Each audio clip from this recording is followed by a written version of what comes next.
Adnan, thank you very much. I would like to thank the Oxford Union for inviting me here, Pakistan Oxford Society, and especially this, the Pakistani Knowledge Initiative taken by Adnan and his team. As he quite rightly said, knowledge is the basis on which nations are built on.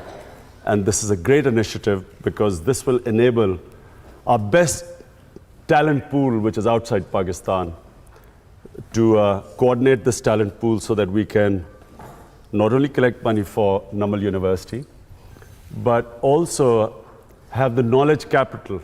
We need PhDs, we need professors to come and work in Namal University, which is my passion. My mission is politics. My passion is this university, which I hope will, inshallah, become the Oxford University of Pakistan. The topic today is leadership, and I'm conscious today because my two boys are here, and I don't want them to be bored, so I'll try and be very crisp today, because the first time they've come to hear me. Leadership. All of us have the ability to be leaders. Everyone has the potential to become a leader. What makes a leader? The first and foremost is the vision. Leaders have dreams. And those dreams are beyond the self. There has never been a leader whose dream is concentrated on the self. So my great inspiration is the great Iqbal. Iqbal, in my opinion, was probably the greatest Muslim philosopher in the last 500 years. And he came up with this concept of a leader. He used the symbol of Shaheen, the eagle. And why did the eagle soar above everyone else, which is what makes a leader? Because the Shaheen, the eagle, broke away the chains that keep us grounded.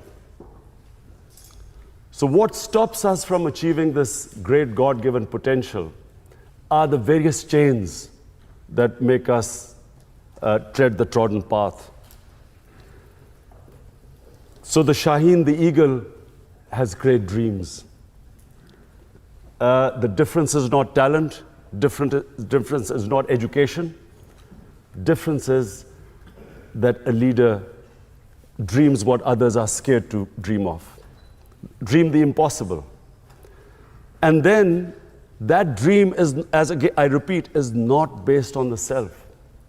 They always think bigger than themselves. It's either their nation, their society, and then they struggle to achieve that dream. Now, the quality that distinguishes leaders is their ability to take pressure. Winston Churchill became a leader in Britain. When the biggest crisis was faced by the country, they looked upon someone who could take the pressure. How do you take pressure? When you struggle. When you struggle and when you have setbacks, you pick yourself up, you resume your struggle. It's eventually you get stronger. Each time you pick yourself up, you get stronger. So, a Nelson Mandela, 27 years the man spent in jail. But his dream was not restricted to himself. He was offered everything. The apartheid regime offered him everything except what he wanted. One man, one vote. A leader never compromises on his dream. The moment you start a compromise, it's a downward spiral. So it's when you stick to your dream and take all the pressure which you have to achieve that dream, you build that resilience, the endurance, the strength. And it's like physical exercise. The bigger weights you pick up, the stronger you get. The more you pit yourself against resistance, the stronger you get. But above all, no one has ever achieved anything who's always put himself before the society. So whether it was our great leader, Muhammad Ali Jinnah, Qaid-e-Azam, he was dying of TB. He never let anyone know that he was dying because he realized that he was the only one who could have achieved the dream of Pakistan. So it wasn't for him. The dream for Pakistan was not for himself because he was already dying of cancer, of TB. The dream was something beyond the self. And so was Gandhi, another great leader. Mandela, our prophet, peace be upon him, the greatest leader. When he struggled for 13 years, every hardship he faced in these 13 years. And eventually when he headed the state of Medina, and all the hardships they faced, but when he was in the 10 years when it was at the peak of his power,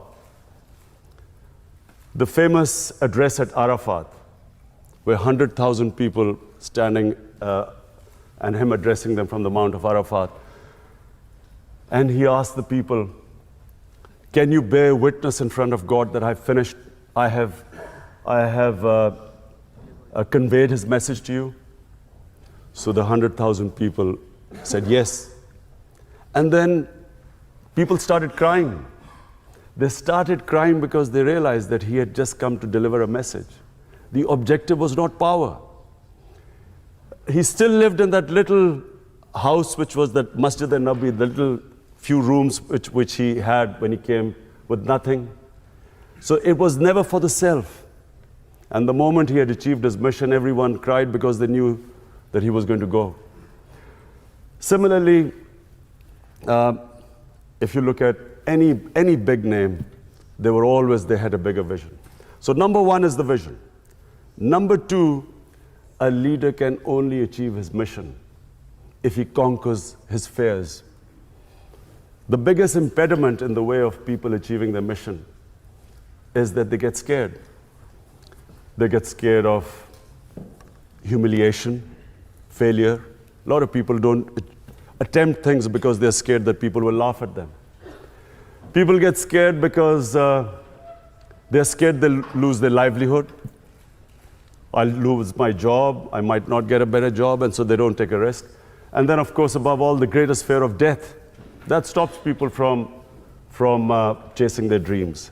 So fear is the biggest impediment in the way, not just of someone becoming a leader, but from anyone achieving their potential in life. It's fear that stops us along the way, makes us compromise. In my 13 years in politics, so many times, in 16 years in politics, so many times, I was offered compromises to become part of a government, accept something less. There's always a temptation during bad times to accept something lesser than your dream. And that's where the downward slide, as I said, starts. So fear is, you get scared along the way, people will say you can't do it. The moment you accept in your mind that you can't do it, you won't do it. As long as you think, as long as you do not accept defeat, failure cannot defeat you. You only lose when you give up. As long as you keep pursuing your dream, every setback is a time to analyze where you went wrong. Analyze your mistakes, correct them, pick yourself up, start your struggle again. One of the great attributes of a good leader is his ability to analyze where he went wrong. The ability to be their own best critic. They should be able to analyze, because you can always come up with a wrong analysis and go take the wrong road. When you have a setback, you will always have access to a lot of advice. A lot of people will be giving you suggestions. Suggestions are free, so there are plenty of them. It's then the ability to know, and you should be your own best critic. And finally, a leader must have integrity. You cannot have a leader who does not have credibility. People only follow someone who they trust. So all the great leaders, if you and our great leader, Jinnah, or even his opponents always knew him to be an honest man. He spoke straight, people trusted him, they knew where they stood with him. Of course, that was also the greatest, our prophet, peace be upon him, was called the honest one, the truthful one, Al-Amin. A leader cannot not be credible. You can't be a leader if you do not have credibility. So credibility is one of the biggest reasons why people follow you. They have to trust you to go out and risk their lives for you. So all great leaders always were trusted by the people who followed them. So these are the three main qualities that makes a leader. From my own experience, I found when I played cricket as captain, cricket was the only sport that needs leadership. No other sport needs a leader. The coach is everything. I found in cricket that when the chips were down, the entire team looked towards the captain. Captaincy only came in moments of crisis. If you were doing well, you didn't need a captain, but you needed a captain when there was a crisis. And the moment the captain went down, the team went down with him. As long as the captain would not accept defeat, the players always looked at his body language, not the speeches he made. What was his body language? If his body language betrayed fear or if the body language reflected defeat, the team would give up. When I was building the hospital, it was far more difficult than something I had ever done on the cricket field. And all along the way, there were people who used to say, you can't do it. The first ever meeting we had, we were trying to clear the concept of building a cancer hospital in Pakistan. So I had 20 doctors, top doctors from Lahore invited to give me advice how to start, how to build a cancer hospital. 19 out of 20 said you cannot build a cancer hospital in Pakistan. The government of Punjab had tried, they had failed to build the hospital. Only one said that you can build a hospital, but that doctor said that you cannot treat cancer patients free. Today, Shaukat Hanum is the only private cancer hospital anywhere in the world where 70% of patients get free treatment.